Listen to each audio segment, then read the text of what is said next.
Hey everyone, my name is Becca, and I'm going to talk to you today a little bit about Discovery Bible Studies.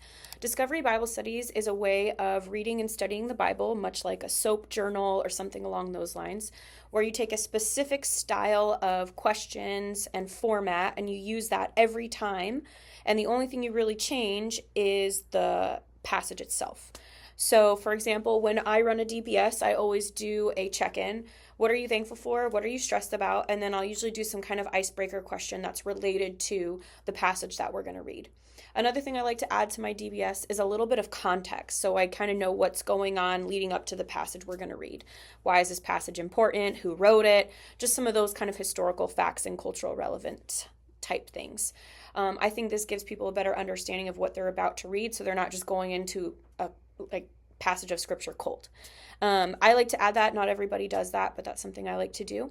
And then you read through the passage. Once you read through it once, you can ask a couple of questions. I like to say, what stood out to you? Do you have any questions, comments, or concerns? Was this weird in any way? Is this confusing in any way?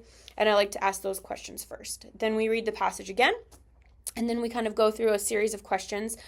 For example, question number 1 is, what does this passage say about God, Jesus, or his plan? Question number 2 is, what does this passage say about humans?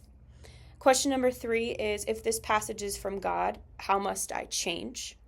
Or if this passage is true, how must I change? And then we also like to kind of end on an I will statement. So because of this passage, I will do blank this week.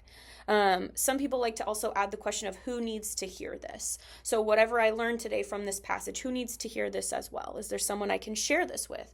I think that's a great question to ask if you want to focus a little more on some ways to maybe evangelize or connect with other people on something that you both might be struggling with. Maybe you gained an insight from a passage, right? And you want to share that with someone. It's a great way to do that. That's kind of the way that I do a DBS or Discovery Bible Study.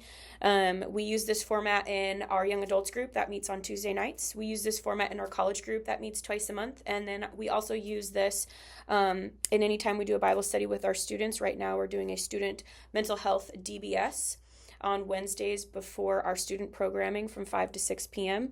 And I found passages that speak to qualities of mental health and how God feels about that and addresses that. So join us in any of those. It would be great.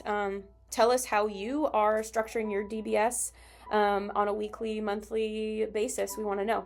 So can't wait to hear some more fun ideas of the ways that you guys are having this work for you in your studying of the Bible. Thanks for listening. Bye.